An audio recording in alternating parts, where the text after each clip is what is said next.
Hi, and welcome to an Organized Chaos podcast. I'm Bobby Quarters. Chaos is here with me as well. We just wanted to thank you for watching. Yes. Hey, Bobby. And hey, and while you're here, make sure to like, comment, and subscribe. You could follow me on YouTube as well as Chaos and the podcast channel, which all three of those channels will be streaming this very show you're about to watch.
You okay?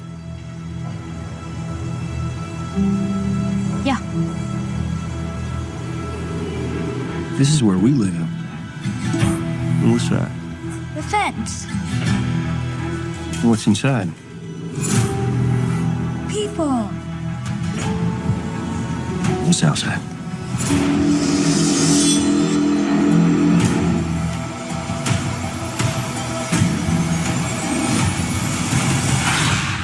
Monsters.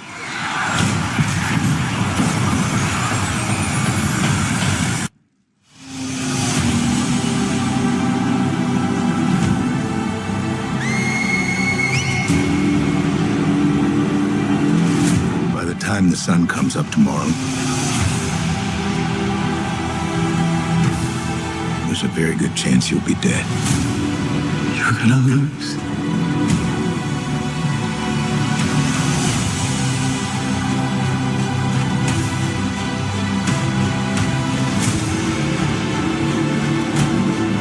Don't you know what he did?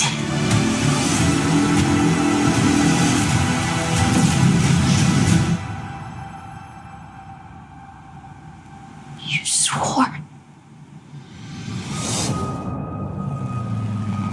This can't all be true.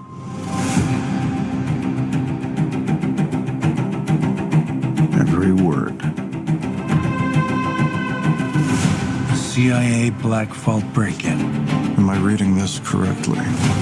The Kremlin bombing? In fairness, the bomb was actually meant to kill him. He gassed a security briefing. That was just 2 months ago. this explains the handcuffs, it's still not clear why he's here. If we want to bring the world back from the brink, we have to deal with him. Should he choose to accept? Smart people on every side are close to panicking. What exactly is your plan?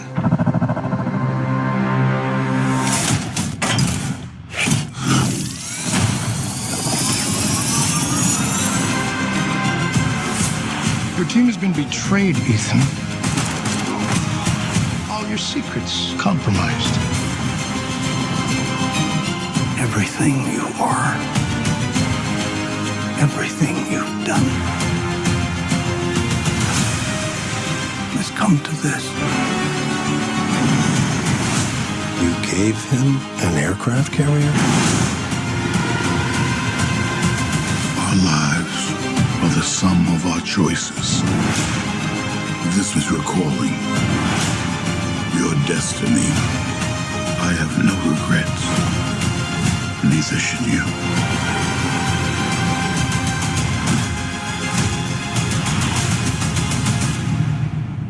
I need you to trust me. One last time.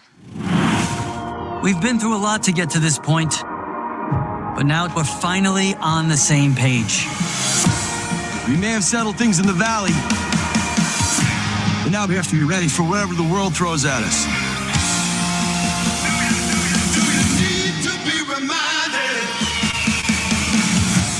The Saikai Taikai tournament is coming.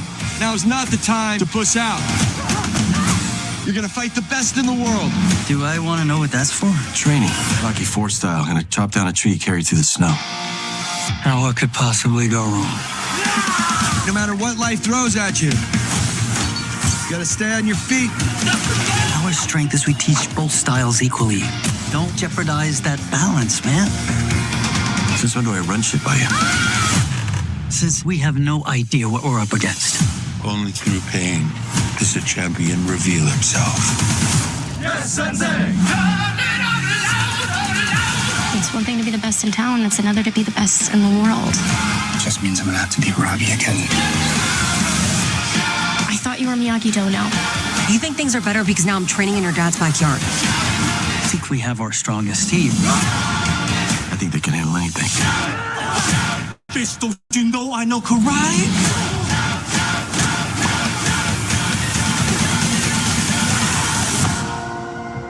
What's that? Miyagi-san buried secrets for a reason. If we open, anything is possible. I can't do it. Okay. We'll do it live. Okay. We'll do it live. Fuck it. Do it live. I'll write it and we'll do it live. Fucking thing sucks. Yes, I'm terribly sorry to spoil the secret for everybody. But the case, Mr. Miyagi's case, simply had Bill O'Reilly yelling about the live script. Yep. Yeah. He's just going to read it live. Fucking thing sucks. Our boy Bill. Spoiler alert. Yeah, it's a little disappointing when we all find out. But yes, how's everybody doing? On this Memorial Day. Yes, Memorial Day. Yeah, I'm getting ready. As soon as this is over, I'm gonna get grilling, get stuff ready for the kids for a bit of a late dinner. But yeah, Memorial Day, good times. You know. Yeah. How are you doing, Bobby? I'm all right. My plans fell a little bit late, so I had to rush to the theater this afternoon. This afternoon to go see Mission Impossible. Mm-hmm. So that was an experience. Yeah. Well, I mean, I guess. Do you have an order of preference? We can dive right into that if you want. No. Let's talk Last of Us and then Cobra Kai, and then we could save Mission Impossible for the end. Okay, we could do that as well. So Last of Us. Since they just wrapped up, let's get that out of the way. Yeah, because this is one I definitely had to watch earlier today because I think it came out like 9 o'clock last night, and I work at 5 a.m., so I did not stay up for it. So I just saw it after work today. So last 3 episodes. I guess I can sum up my thoughts on all 3 of these pretty quickly. Episode 5 was okay. Episode 6 I thought was excellent. Then episode 7 was very meh, especially for our season finale. That's kind of where I feel about it. Yeah, I kind of felt it was one of those really weak season cliffhangers. Yeah. Like, I kind of know how the game ends, mainly because I've seen Turf Nation's videos on it. By the way, if you haven't liked and have you haven't subscribed to Turf Nation, make sure do so. To him. Turf's a good dude. Also, Bobby Quarters, Organized this Chaos, guy. know the drill. Yeah. Subscribe to everybody. But yes, but Turf's a good dude. Yeah. I've seen his videos on this stuff, so I kind of know third hand what happens. And it feels like maybe they're stretching out the second game into 2 seasons because. This isn't the ending that I'm aware of the game, but we aren't there yet. And Abby's barely been in this season. So yeah, the finale feels like I feel like they really like, if they're not going to conclude it, they need to have a much bigger cliffhanger than what they did, which just kind of feels like, it just honestly, it feels like stretching out the story, honestly, but where they did the cliffhanger. That being said, while episode 5 was all right, but kind of felt like it definitely felt like a middle chapter between 4 and 6, because 4 set up like all this stuff between the wolves and the scars and all that, and then episode 5 is more about Ellie going after Abby in the group, and then yes, Bob. Yeah. Sorry. Then, I'll put it down. yes. And then episode 6 I thought was excellent because that went through Ellie and Joel's backstory. I actually didn't even know we would get any more Joel after episode 2. I'm not surprised, honestly. I'm pretty sure I wasn't shocked, but I was like, okay, cool. I'm pretty sure that the writers probably knew, or the showrunners probably knew that some people would bust a tit over him getting killed so quickly in the second season. So, well, I think it was probably planned out because, like, I feel the way the story unfolded made sense. To reveal a lot of stuff at that point. Because that episode really did bring a lot of things into focus that we had seen throughout the season. Because the season made sense, but really doesn't come into focus till episode 6. Then, yeah. Like episode 6 is like a fairly well-crafted episode, so I find myself shocked at how episode 7 seemed to kind of I really drop enjoyed the ball for a season finale. Yeah, I really enjoyed 6. I thought 5 was. There's a few points when I was watching 5 where I was just like, "Wow, the writing is just not here in this one." Yeah, it gets a little dull sometimes. Like her on the search is kind of like, I thought, like, especially when they introduced Jeffrey Wright and the wolves and stuff like that, I thought they would really dive into that, and they didn't really at all. They didn't really touch on it until episode 7, and even then they didn't really cover it too much. And obviously that was the big cliffhanger they set up where they're going to dive into it, and I'm like, so we're setting up a whole season to go into this conflict? Because that doesn't feel like a whole season story. That feels like a secondary story to. I guess, overall, my thoughts on this season, it's kind of a roller coaster. There's high points in this season, and then there's kind of low points in this season. Kind of a mixed bag for me. Bobby, where are you at? I still had a hard time really investing into the characters. And this, and I think it's a lot of it comes from, like, I just don't know the game. I don't play the game, so I'm not familiar with the lore. And I'm also kind of really tired.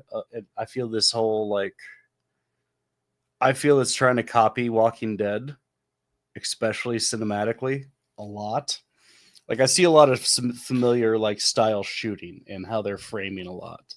Not necessarily in storyboarding. I was about ready to say storytelling. Not in the sense of storyboarding away at from all. That, which is thankfully, yeah. But but they're making it look a lot like The Walking Dead. And that's what I could see that, yeah. I mean, I saw 3 shots that I've seen in The Walking Dead in that trailer for the opener alone. Mm-hmm. So... Yeah, and even this I could see that. cliffhanger was like it. It was very Negan. True. That's probably the most Walking Dead thing I've seen of this series. Well, outside, if we exclude zombies and kind of some of the shots, the milk toast fucking cliffhanger ending. I feel Walking Dead just got pretty famous for that shit. Well, yeah. you know who did it better and first? What? Sopranos. Only there was no conclusion to it. Yeah. That was how they ended the series. Well, yeah. Which is where you should put that. I still haven't sat down and watched Sopranos, but to my understanding, the point was kind of just it doesn't end, you know. It just keeps going. That last final half of the season, they kind of like they really build to what they allude to what you presume happens. Like at one point, Tony's talking to another character, and they're talking about that moment, you know, when it comes to you. And one says, "I bet you don't even hear it coming." Later, we see that happen to a character. He doesn't even see a hit coming, and it happens. And you know, it's one person's like, "I don't know. I imagine just everything goes black," which is what happened. Yeah, but I don't know. Like I said, I'm really, and I felt the writing was just weak in a lot of parts of this season. Yeah. I think the way they handled Joel's death overall was excellent. That was a pretty exciting episode. But then, like, honestly, even episode 1 I thought was decent. And then there was elements in 3 I thought worked. And then 4 and 5 feel a little filling in the gaps. Like 4 I thought was introducing stuff that I thought might be interesting. That, by the way, isn't really explored later in the season. So that kind of falls flat. Then 5... like there's elements in all the episodes I thought were fine, but yeah, I feel like the standouts are by far 2 and 6. And yeah, I think Bella Ramsey got a really good chance to perform in episode 6. Essentially, you know, like going to a museum and shit like that. I thought that was really cool stuff that they did in that episode. And again, like, I almost feel like episode 6 should have been the finale, because like at least then you're ending with a strong finale. At least even if it's not like, oh god, I wonder what's going to happen next. At least you end there. It's strong. You know, you planted the landing. And episode 7 really feels like a really big misstep, because that might be potentially my least favorite of the season overall, even in a season that was kind of uneven. It's a mixed bag on this one. It really is. You know, I'm not saying I hate it, but I am saying could have been a lot better. Could have been a lot fucking better. I think episode 6 kind of shows the potential this season. Yeah. Anything you want to add, Bobby? No. I will say some great guest stars in this season. I love Catherine O'Hara this season. Joey Pants. Joey Pants was fantastic. Yeah. Like I was watching it and I was just like putting some stuff away, organizing, like listening to it in the background. And the first time he spoke, I was like, wait a minute. Yeah, I was like, fuck, I know that voice. That's Joey fucking Pants. Yeah. And then I haven't seen him in forever too. So it was then it showed up a close shot of him. I go, it is Joey fucking Pants. Yeah. Last thing I saw him in was Tacoma FD. Yeah, I haven't seen that. I'm trying to think. Oh, it's pretty good. He looked a lot younger last time I've seen him, so it's been a minute. Yeah, he was sporting a very thick mustache in that. Still looking good.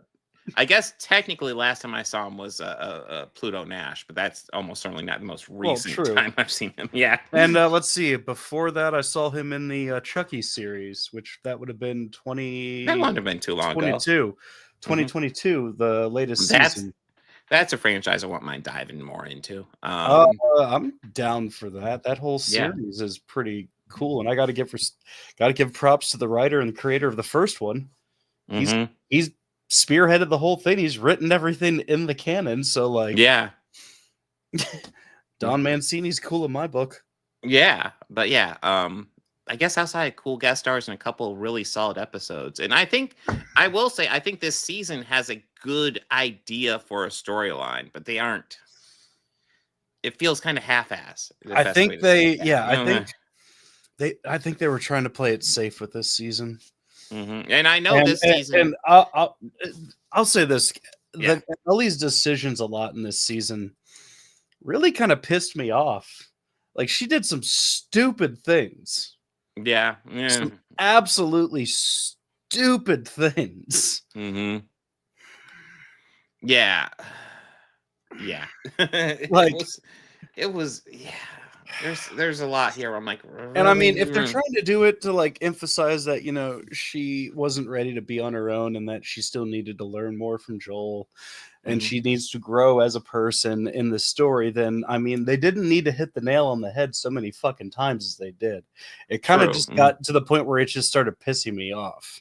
Yeah. Now, I mean, I'm not gonna be like any fucking asswipe on any. They didn't like making memes making fun of her or anything like that. No, absolutely not. Because that's just some I mean, the shit. issues we're talking about is writing issues. I'm blaming the writers. Ramsey did a good job. I think she Pedro did an Pascal okay was job. excellent as well. Yeah, like I said, great guest stars, great main cast. I'll say like if she has the right stuff, because there's a few where it's just I didn't feel she was given enough, so she did everything she could, but it still didn't turn in a great performance.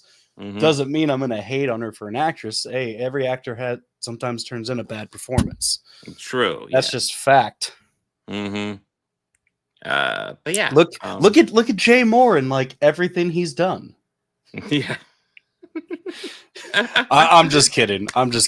Jay actually can turn in a good performance every so often. Can. Like he was great and as good as it gets. Oh, wait a minute. That was Greg Kinnear. No, yeah, you can't get that one. That was Greg Kinnear. Yeah. And he's also pretty good most of the time. Yeah, I was about ready to say Greg Kinnear. I don't know if I've seen. I've seen him in bad movies. I don't know. I've seen him in bad movies, but like I don't know. But it was that one that he was in with Matt Damon. How they played conjoined twins. Yeah, that was really. It was rough, but like. He always gives a good performance. He always gives it his all. He and Damon were good in it, but it's just the movie itself was like, this feels really weird. Yeah, really weird. Yeah. Okay. Anything you want to add, or should we go on to Cobra Kai? Well, let's get into Cobra Kai because I got a lot to say about this. Okay. Well, why don't you start us off? Because I am interested to hear what you say. Because I am, well, maybe more. I just feel like I have more to say because I got out of the theater and they had an ad for Legends, which now it just makes me more like we need to fucking finish this season. Yeah, I'm ready to do it next week. Yes. Well, we are. Oh no, I'm fucking ready to. Absolutely ready to. Yeah, but this was really good, and I am really liking the building they're doing. Yes. I still don't think they know how to write Tori right. Or I don't like what they did with Tori in this season.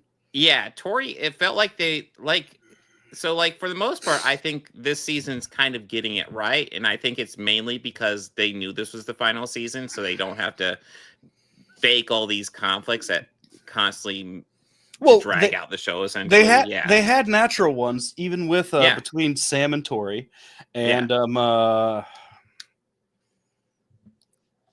I'm thinking Robbie and Miguel. Yes, like legitimately good ones, and they could have built really well on them, but just I feel that. They wrote themselves into a corner with making her storm off, and later as we see rejoin Cobra Kai, which was more just why. Yeah, this is so stupid.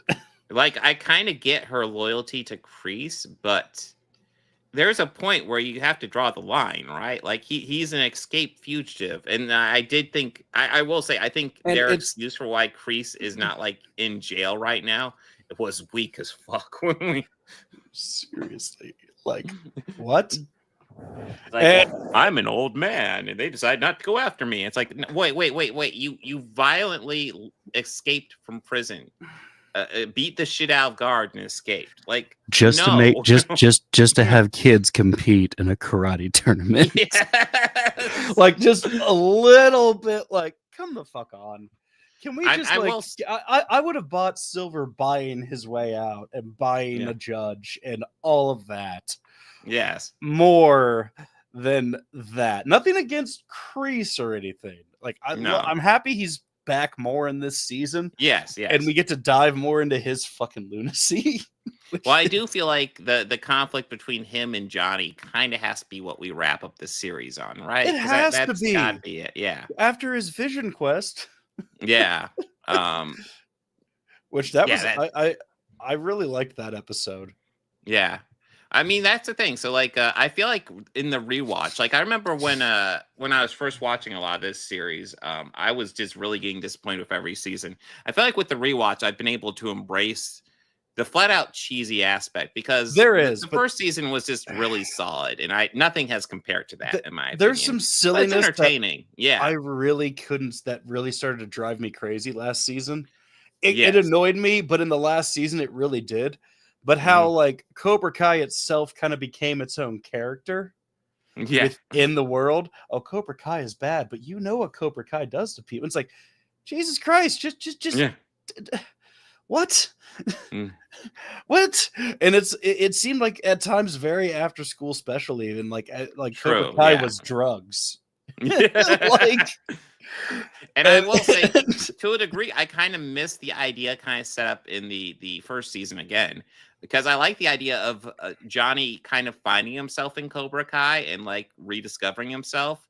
And I felt like after the first season, the course was to have Johnny kind of modify Cobra Kai and realize, you know, the lessons of Cobra Kai aren't perfect. We can still have Cobra Kai, but we just got to change how it operates a bit, you know. And I think that they went with some gimmicky things about the characters, each of them. I mean, Danny's included in this one. Oh yeah. But okay, in the movies, right? Like, it correct me if I'm wrong, maybe I'm misremembering them, but Daniel always kind of wanted to modernize Miyagi's lessons, make them adapt to like his time period so that they're more relatable. Yes. Yada, yada. Right? Oh, yeah. Mm-hmm. Right?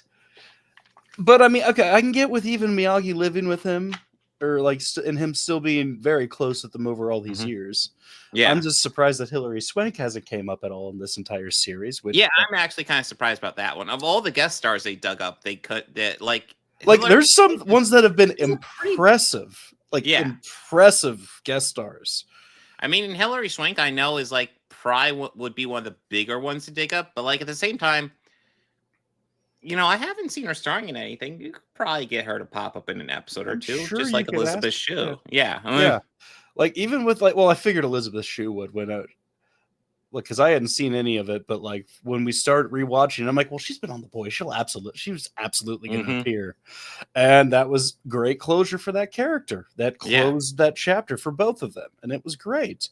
Even we got all of the Karate Kid Part 2 people. And now Chosen's like a main character on the show. Dude, Chosen's one of my favorite characters in the show now. he is the show, in my opinion. Yeah. Like, especially drug Chosen.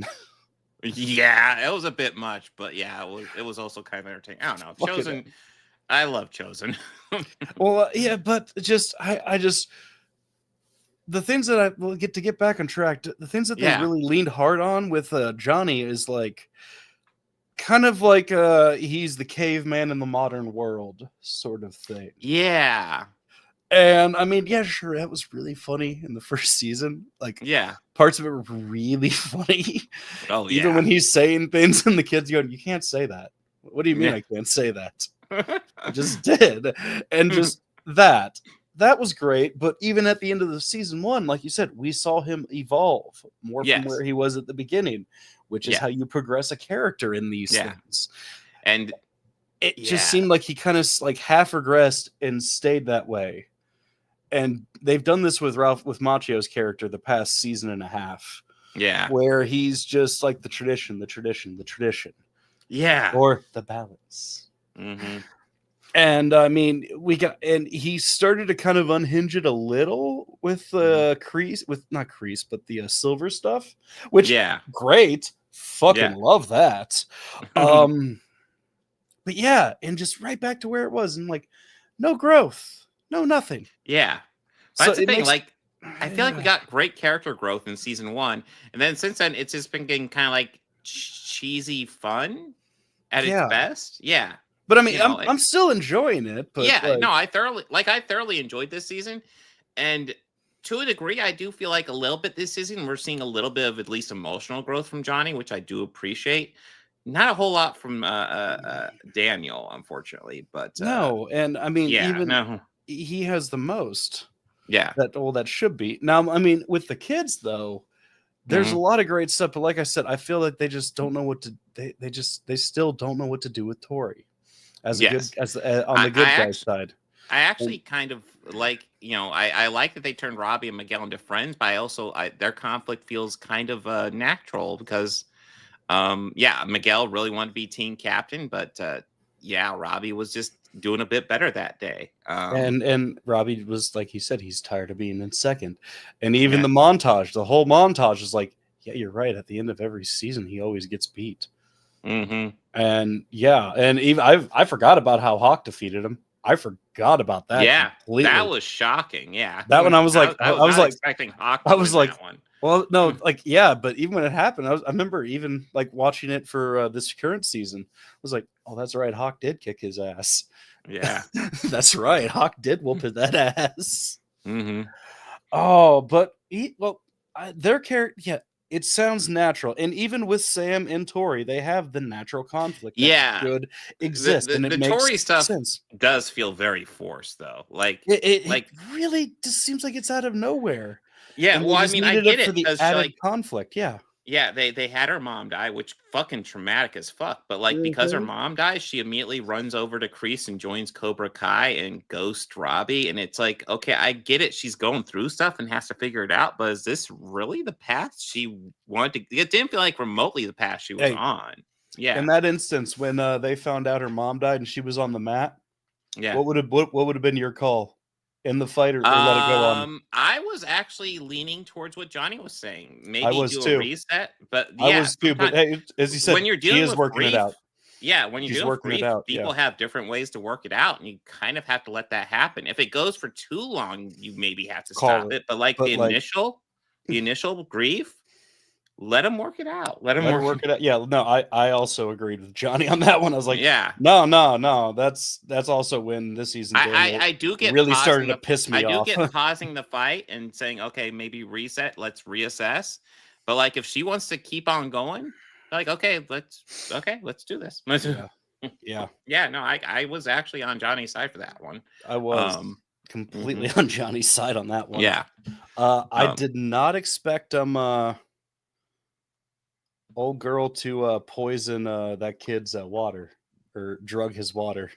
Oh yeah, Devin. I totally didn't think it was Devin. I was surprised by that. No, when it was assumed it was Anthony to begin with, I was like, oh, yeah, I could see that. Okay, so their grudge is still going on. Anthony and Kenny are kind of shits to each other. I could see. Yeah, and they both just need to Yeah. But I think we saw them settle it. Mm-hmm. When he found out it wasn't him, and he's like, man, I've been mad at you for this. And he already, you better hurry home. Mm-hmm. Yeah, but overall, that. But we gotcha. I'm overall liking this season. I like what they're doing. It's not perfect, and it is cheesy, and it's nowhere near as good as the first season, which I would still argue is my favorite chapter in the Cry Kid universe. Is probably season 1 Cobra Kai. I mean, nothing gets better than Johnny looking up conspiracy things on YouTube and just going, I fucking knew it, pointing at the laptop as if it's in agreement. But we got to talk about the cliffhanger that we left off on for this run. Well, that's the funny thing. So this wasn't when I picked these episodes were released in 3 gaps. So it's 1 through 5, 5 through 10, and 11 through 15. Those were how they were released. So but because we only had 2 weeks, I went ahead and cut it in half. And goddamn, the cliffhanger we left at could have been the cliffhanger for like a break, because it's like, holy shit. Because yeah, Terry Silver just pops up out. Did nowhere, bribe his right fucking at way the out end. of jail. He did bribe his fucking way. And like, when I first heard the voice, I was like, "Motherfucker, are you serious?" And then after my initial reaction, and then like, you know, that him menacingly just and shit, I was thinking, oh wait, Silver and Chosen round 2. Oh, that let's would be fucking awesome, go. Well, because you know Chosen's gonna whoop that ass this time. So, oh god, yeah, and I would love to see it Because I immediately thought of him just like breaking the board and just, oh, he's gonna whoop that ass. And here's so like Chosen went to so you brought up Chosen being drunk, and then he went. What we find out is he goes to Okinawa to meet with Kimiko, who never respond to him, and he finds out she has a boyfriend, and he comes back drunk. So it's like, okay, I can see even in worse shape, yeah. And then he ends up hooking up with the lady Cobra Kai instructor. I do not know her name, but which yeah, honestly, when they started fighting, I was like, they're gonna screw. Yeah, no, that was exactly my thought. When they're like kind of fighting, I'm like, oh. And like, but they're first saying how they're very similar and all that, and it's like, they're gonna fuck. No, and then they just started kissing immediately and just went, fucking called it. No, I'm so like, here's the deal. Like when they did that relationship, I was like, okay, I kind of like this, except for the age gap. I kind of like this, because the age gap is kind of insane. But I kind of like from like a personality standpoint, it works for me. Yeah. Oh no, yeah. I'm not. I'm not saying they're not allowed. I know that. Yeah, it just throws me off. Yeah. I think like once both parties get past the age of like 25. Yeah, I think there's an argument. Well, there's an argument to be made there. You're still growing and learning past 25, but it is drastically less than the percentage you learned before then. I mean, like, okay, for example, if someone's like in their like mid 30s and they're dating somebody in their 50s, I could see kind of the like 51. Yeah, but exactly. Like if the two people, they genuinely love each other and they're good to each other, that's really all that matters. But these are fictional characters. There's that one. I totally see that, but I mean. Every bit of it made sense, and even when you see them the next morning, like just trying to be professional, and it's just, like even looking at her, go, like, girl, you see the sand all over her hair, and it's girl, you have sand all over your hair. I know what. Just it's where I would just look at him and just grin and just shake my head, like what she said. You know, this is a one-time deal, and he was like. Well, 2 times if you count this morning. It's like, and she sheepishly grins at him, and it's like, okay, man. All right, my dude. And I see you've also worked through your shit. That's good. But yeah, I am excited as well to wrap up this season, and I also get to Cry Kid Legends. Because that movie looks good, the trailers look good, and it really looks good. They even had a special look behind the scenes for the movie that when I saw the movie today. Yeah, and, nice. It was the kid talking. He's like, "What really made like a lot of those training sequences so cool, other than just the fact that like Ralph Macchio and Jackie Chan are up there with him." And, I mean, other than just as a fan. And it's like, okay, that's the kid is genuinely a fan of the series and both of them, so that's like, okay, that's cool. It was like maybe us and a very small crew because those rooftops were so small, and it showed him and Ralph going, and Ralph's like, yeah, that's true. I mean, and also, dude, Jackie Chan was there, and it was like, okay, even Ralph Macchio's cheesing out that Jackie Chan was there. Oh yeah, well, I also thought it was funny because I saw a behind the scenes thing where you know, I think Jackie Chan mentioned how Ralph Macchio's been there since the beginning. And then I was like, well, wait, how old are you? And then Ralph Macchio's like, oh, I'm 30. And Jackie Chan's like, I'm 27. Awesome. It's like, yeah. These guys have been around a little bit. What's funny about that, I've seen that clip too. And what I love about that is like Jackie in all these interviews has always had like a really funny sense of humor. Yeah. And just right then, it's like, if you notice immediately after that, Ralph just breaks the thing and just starts laughing. Yeah. I've seen him make that like similar joke or jokes like that and make all of his co-stars just break and just start laughing. While Jackie just very seriously still talking to the interviewer, but making his co-stars laugh hysterically. But yeah, I guess a semi Karate Kid episode. I think it's also going to be Doctor Who, but we aren't even getting to next week yet. Anything you want to add, or should we go on to Final Reckoning? Let's get into Tom Cruise's a Tom Cruise production of Mission Impossible: Final Reckoning. Did you notice Produced that by Tom Cruise? Yeah, no. Did you notice a Tom Cruise production? At first, when I saw that, I was like, "Motherfucker, are we gonna start seeing that shit every time this fucker?" Oh, well, we'll see how much more he pops up. Well, because, I've allegedly heard this is the last film in this. This is the last Mission Impossible movie. I did see him on the tour, on the press circuit for this, where he was talking, and somebody, I want to say it was Germany, maybe somewhere in Europe, but they were talking, and they kept asking him like, "Hey, is this going to be the last one? Is this going to be the last one? Is this going to be the last one?" And he's just kind of ignoring him, and he kind of almost made it sound that it, depending on how it performs. Well, I and that motherfucker opened it up on Memorial Day weekend here in the States. He's been on a press tour for this for at least 3 weeks. I'm sure he has. That being said, it is getting the box office numbers is getting buried by Lilo and Stitch right now, which from what I haven't seen, but I heard a review of it. Track record still stands. Yeah, that's what I've heard as well. Yeah, the track record still stands. People I know who've gone to see it are like, yeah, this isn't great at all. My coworker of mine saw it, and she said they fucked something up so early in it where she was just, nope.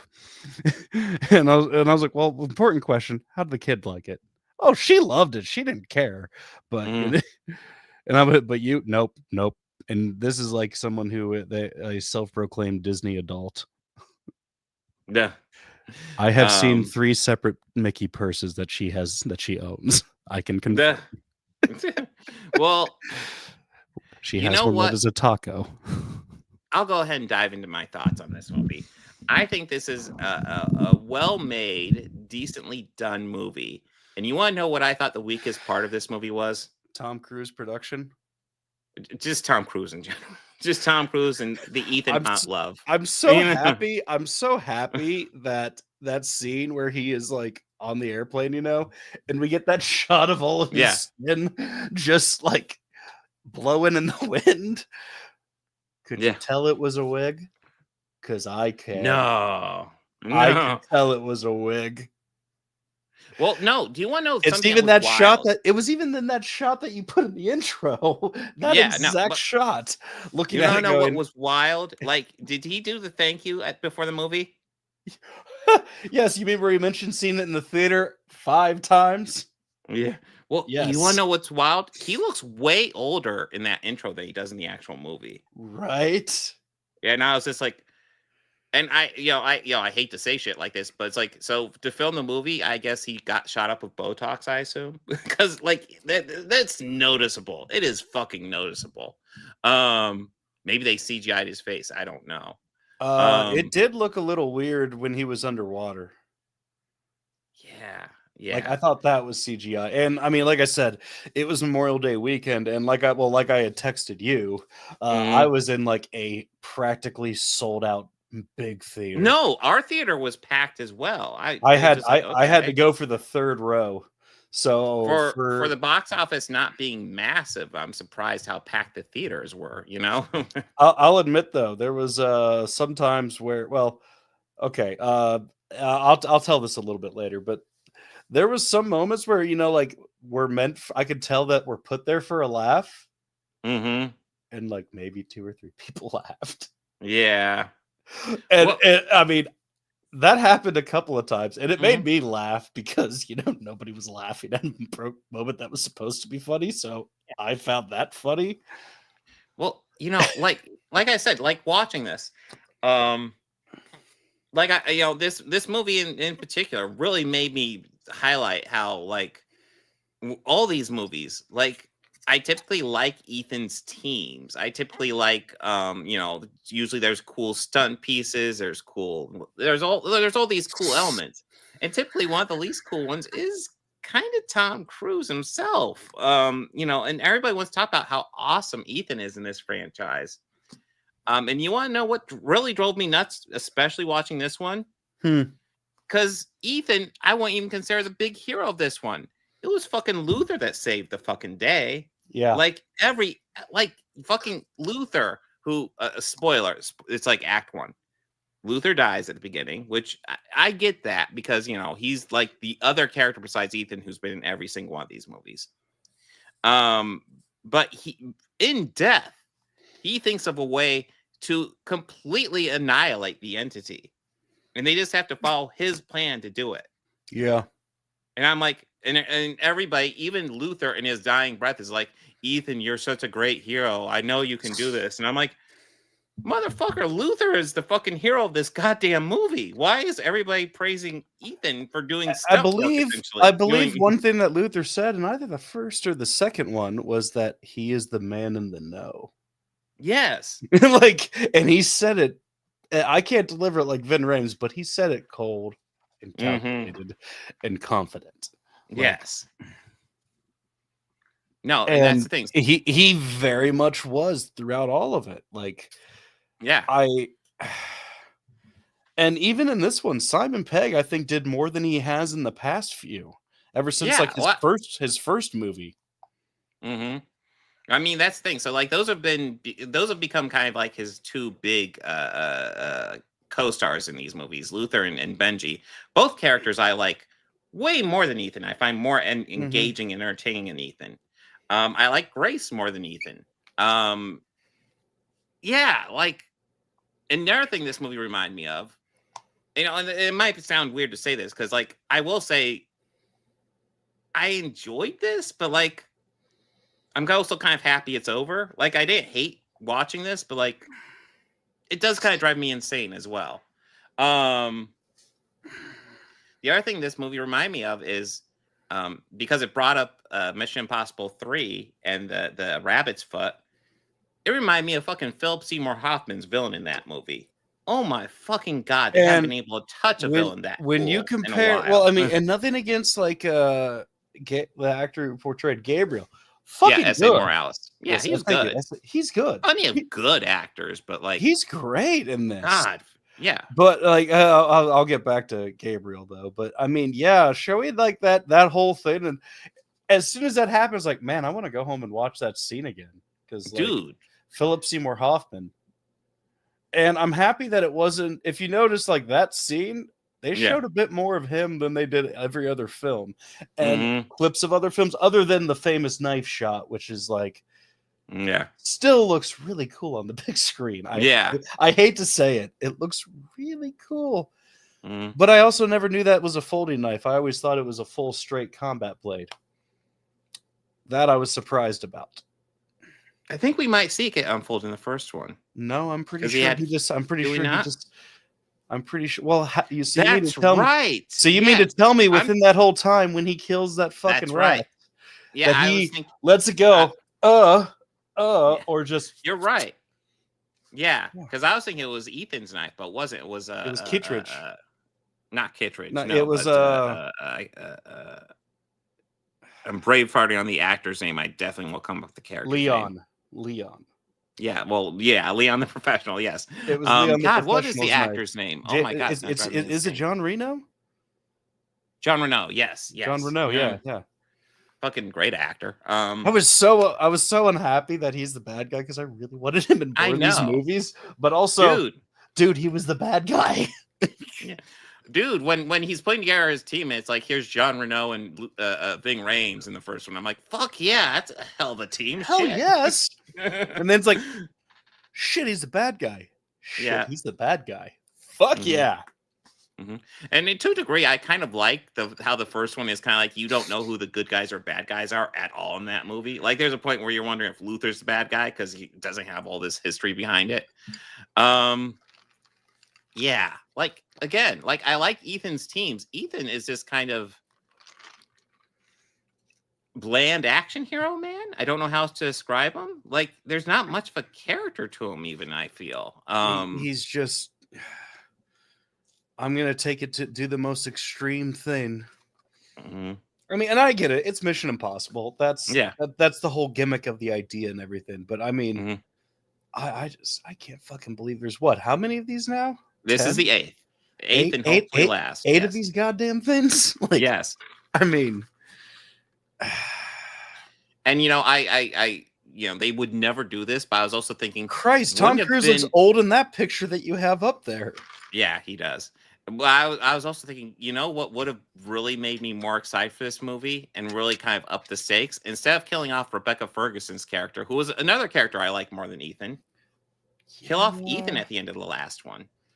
Really shake things up. That would have been awesome. Let everybody else take center stage for one of these. I mean, you would talk really quickly. You brought up an age gap from Cobra Kai. Let's talk about the age gap between Tom Hanks and Haley Atwell.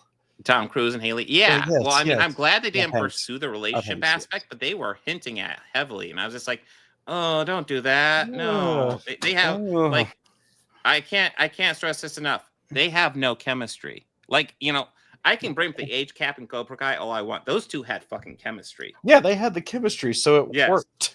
Yeah, so like even though the age cap's like, I'm willing to let it slide because they have fucking chemistry. I buy that relationship.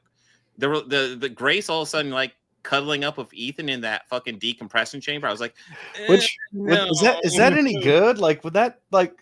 I kind of feel that would hinder the process. I don't know much about. I feel like it would as well. Decompression chambers, but I just what? Yeah. But well, let's talk about one of the big reveals prior to that scene. Where now a friend of mine had saw this before, and he told me, he's like, this one leans on the nostalgia and it presses on the gas, and man, he did not lie. So we get a returning character from the first film.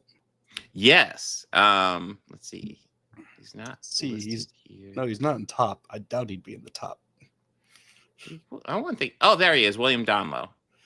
Yeah, which made me think, what the hell else has he done?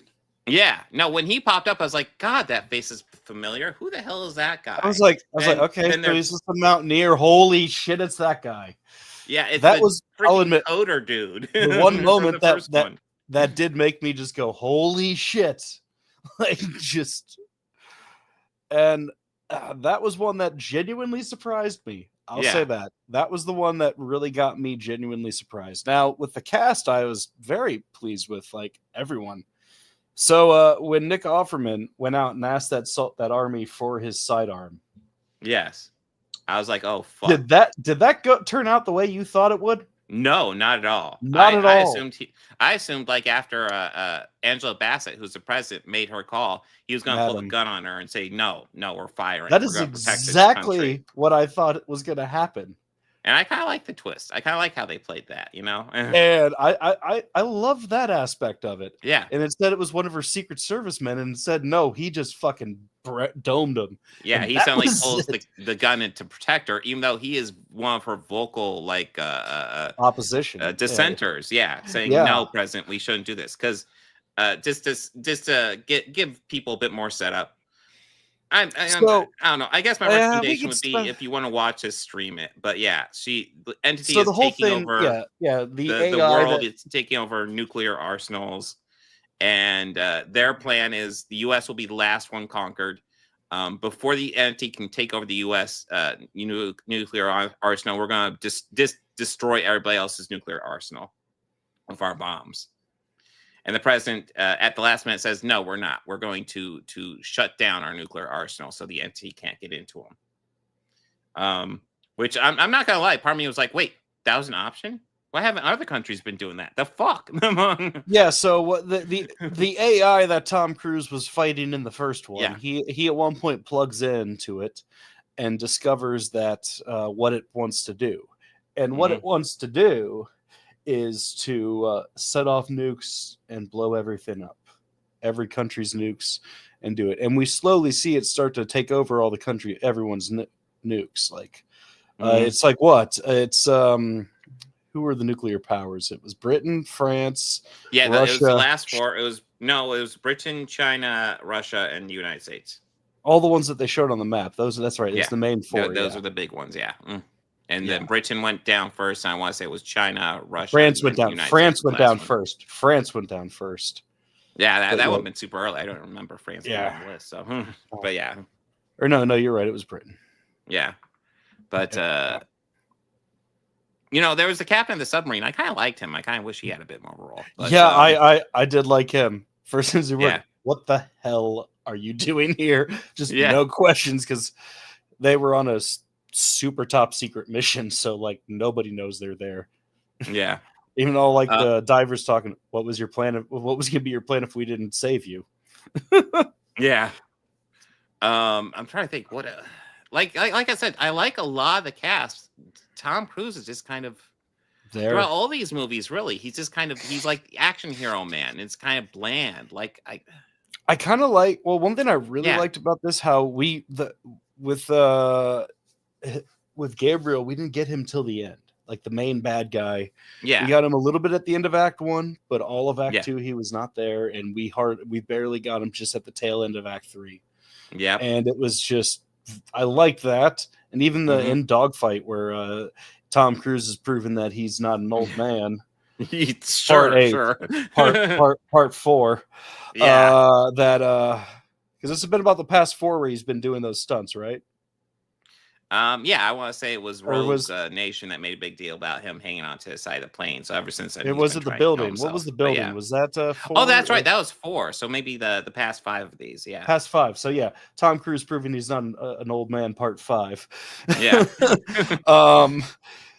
That was. It was more funny. I was trying not to laugh because he's an old guy. Maybe being in a wind tunnel and having all that excess skin blown around was not the best idea, or that thing that totally looked like a wig that was glued onto your head. Yeah. And did you notice the line, "Hey, I like the long hair"? Dude, just admit it, Tom. We'd be cool if you went bald. No one would care. No one would care, dude. I promise you. No one would care. You could probably get away with it. But yeah. In my opinion, the last good movie he made was Days of Thunder.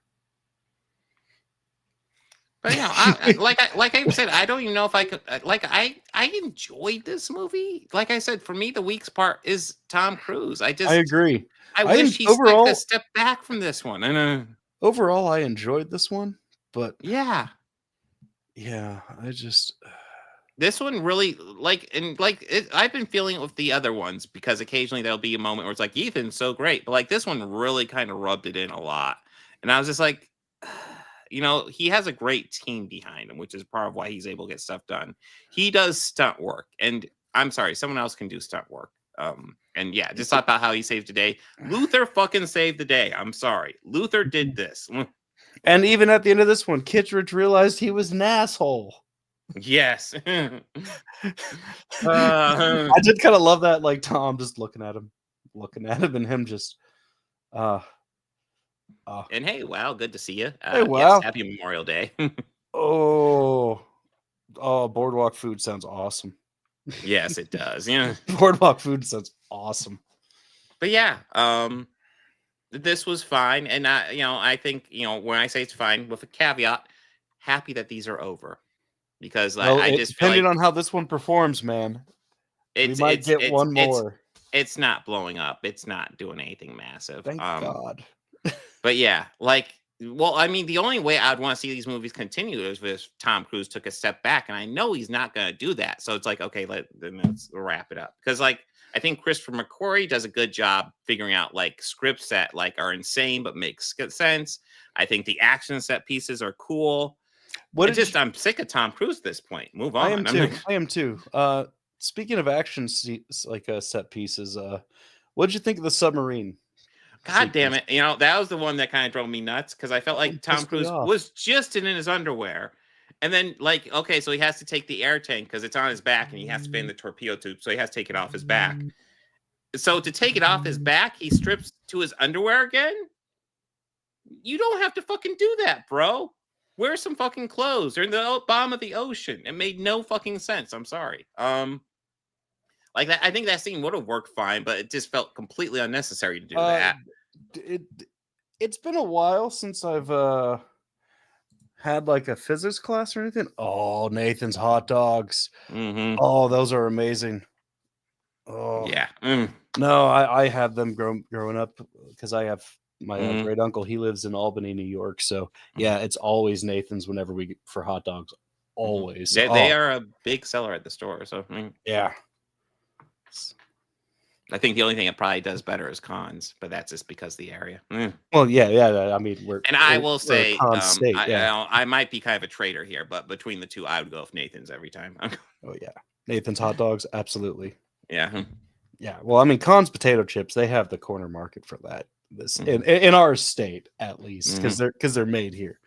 But yeah, the submarine thing. Okay, so it's been a while since physics and science class. But I'm fairly certain something underground like that, like contained. Yeah. And there's pockets of air of unflooded areas, regardless of how many have around it. Yeah. Like again, I'm not a scientist here, but I'm pretty sure that whole fucking thing would have cracked. That's a good point. Probably. I was suspending disbelief, but yeah. Like, yeah, when you break it down, yeah. Too, but I mean, just like it's. Like even like watching it, I tried to like suspend it, but even watching it, going, "What?" Yeah, I was actually kind of confused by the pockets of air even existing. Like, yeah. And then and I go, it's like, okay, so it's causing, and like when it started, like what I thought was start to crack, I'm like, okay, there it goes. Now it's rolling. What? No, is it just that he's going deeper and deeper into the water and that and. No, the thing is, like, it's completely underwater, and it's been there for 12 years. I don't see where there's these huge pockets of air popping up in that fucking submarine. I really don't. And even degradation of it being under there, and just like it being exposed to the elements and everything. Something would have maybe like, I don't know, even like barnacles growing on it more. I thought more of that would be on there. It looks more untouched than I would expect as well. And it's deep sea, and I thought like maybe just naturally with it being there, it just would start to break away, and the ocean. I guess they were trying to set up an excuse for why the thing, like, because like in my head, I was like, there's a solid chance in real life if they went down there to get the source code, because they had to go to a submarine and get the entity source code, because that's what they need to crack it. The primordial. There's a solid chance he just goes down there and it just fucking destroyed. Yeah, like it's just like he swims right up to the door. Yeah. Super easy, barely an inconvenience. Like, no, not at all. But what? Tom Cruise, that's the Tom Cruise, and just that part really pissed me off. No, like, I will say, I feel like every single one of these movies, especially since the fourth one, I feel like everyone Tom Cruise just has to show off his ego a little bit harder, and this one felt like the hardest of them all. And I'm like, okay, I'm really done. It really did. And it just pissed me off even more that I had to be the third row from the screen. And like that photo I sent you was no exaggeration, dude. Oh, that sucks. That's like just straight as far back zoomed as my perspective. And just So maybe just because I saw it that close, I could tell that he was wearing a wig. I don't know. But just between that and like the aged loose skin. In the wind.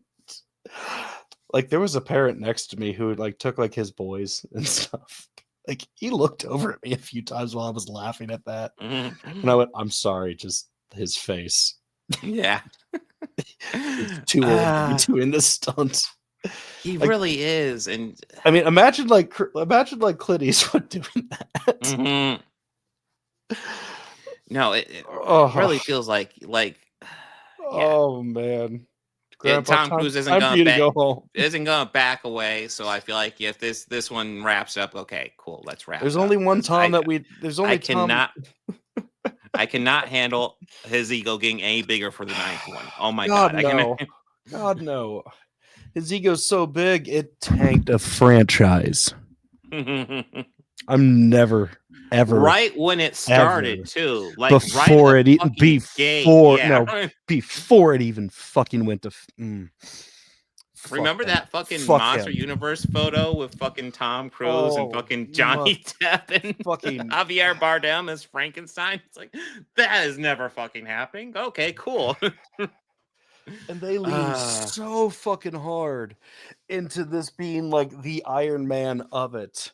Yes. And it was just more of like, I think, did Tom Cruise just get so pissed off that he passed on Iron Man and the MCU became what it did, that this was his vain attempt to match it? But he had to, again, Tom Cruise it the fuck up and just ruin the whole goddamn thing before it launched.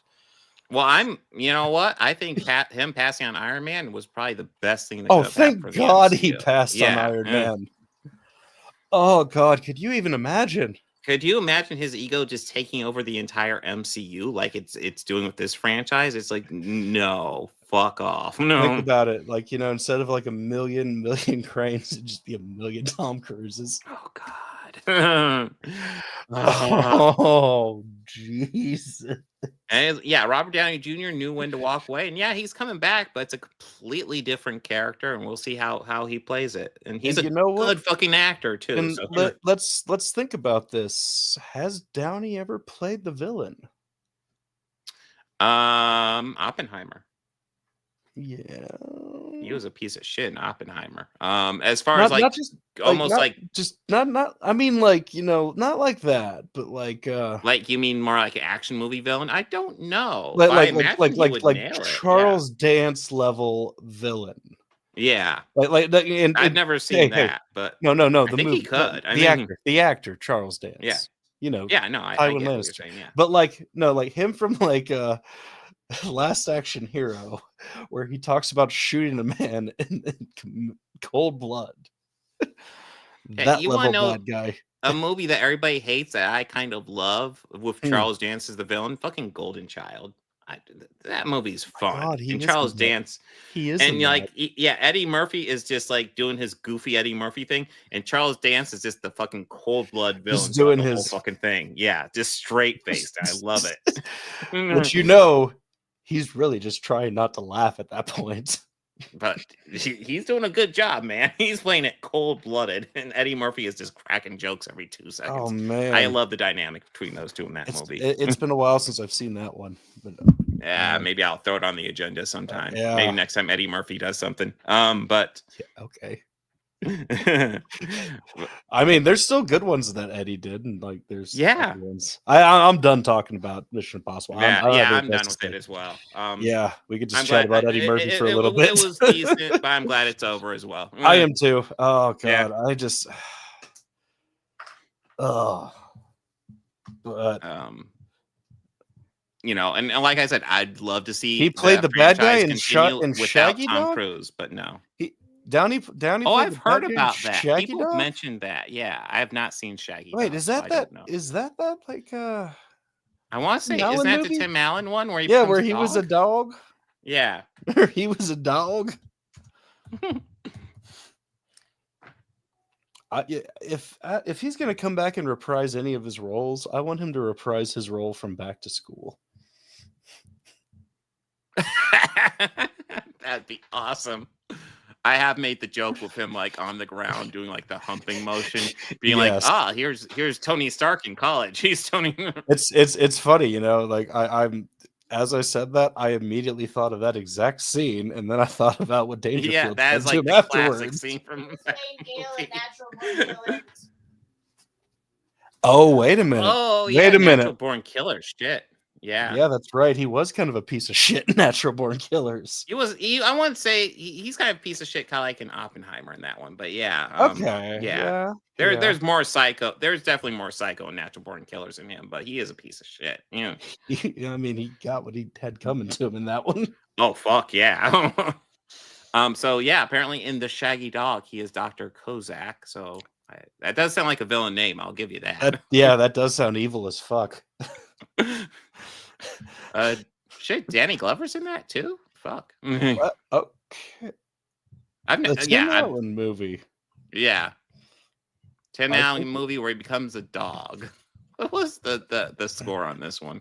4.4. Oh boy. That's about as good as that. Oh, so we through some conversation and I guess pre-planning between Chaos and I, we're gonna have another poll, but we need to decide when we're gonna do it. But we're gonna start diving into the Schneiderverse. Oh yes. Because I was looking on a lot of the movies and the stuff where he's not really attached as but he is the marquee. They have some terrible ratings. Yeah. But a lot of them just have some questionable plots too. As of now, I think I have 3 that we're gonna probably have our first pull up. I want to make it 4 to make it good and even, but I might just go with the 3. There's the one called The Chosen One. What was the other one? Big Stan and like Daddy-Daughter Trip or something like that. Yeah, Daddy-Daughter Trip, which is one that he has his child in, which that is his kid in that one.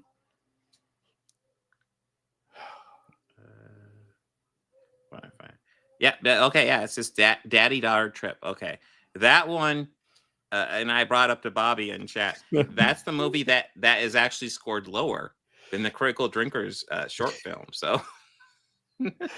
So accomplishment? I mean, perhaps there's only one of them I'll willingly watch. If I was more desperate enough, I would say click the link to the Patreon to make me watch the other, but I would just no. Yeah. Dude, talk about a guy who I guess he had a career.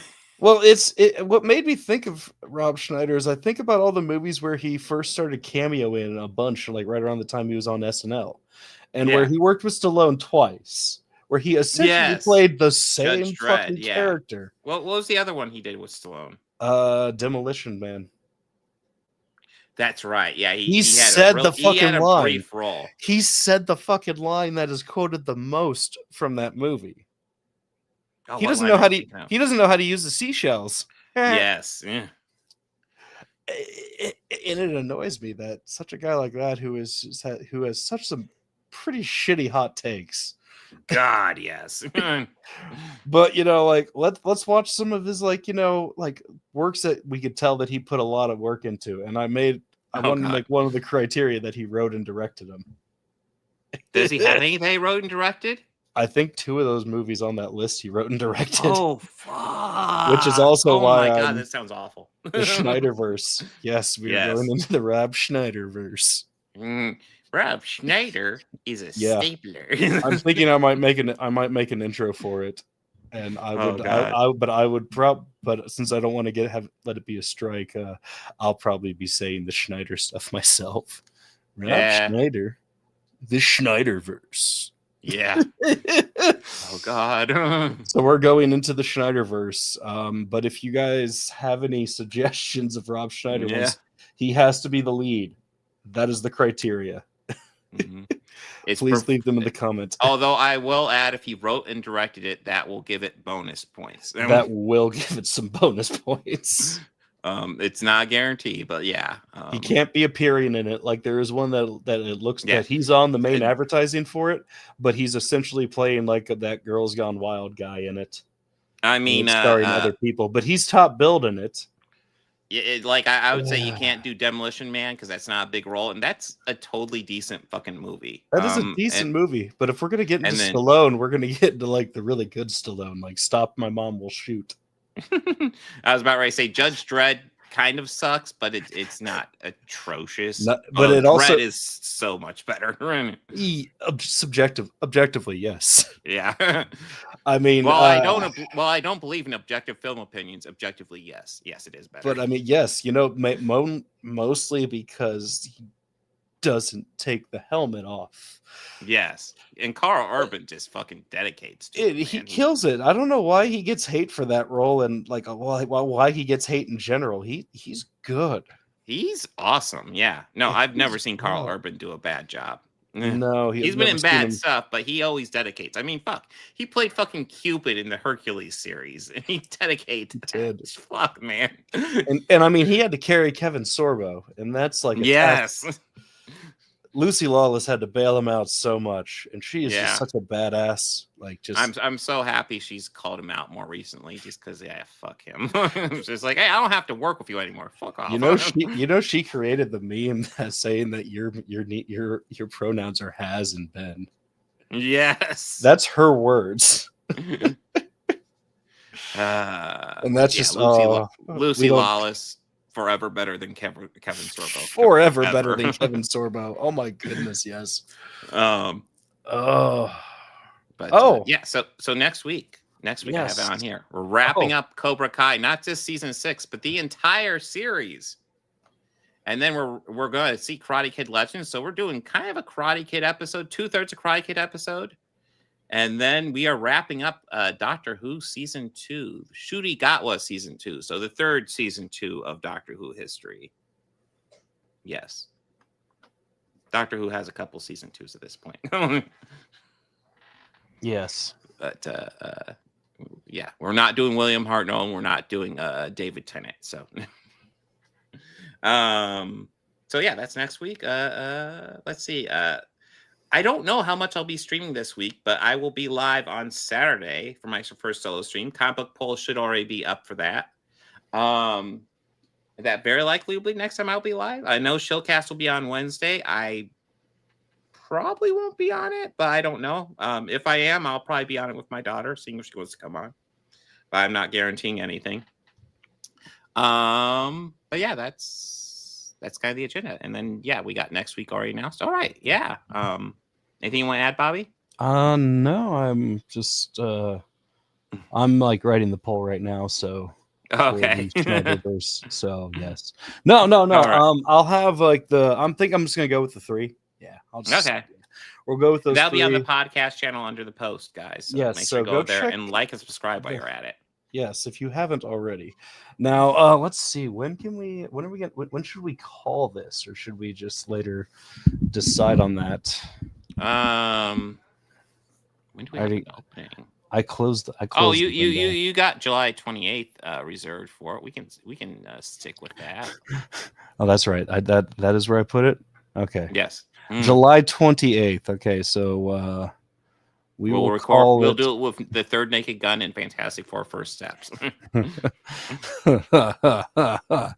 Yeah, so we'll call that late July. So we're gonna have that pull up for a while. Mm-hmm. So if you haven't, go when it's up, go and hit the bell so you'll know when it's up. Yeah. You can and then we'll vote it and even create another account and vote again. Yeah. Fuck yeah. Because we're gonna have some fun. And even in there, leave some comments of someone's on that post. So we should be good. Yeah. Yeah, guys, like, subscribe, Bobby Quarters, Organized Chaos Podcast. The logo's over there. Organized Chaos. Cool channels in the description box. At least, no, not on this one, but on regular streams there are. Thanks for joining us. Party on. Be excellent to each other. Take care.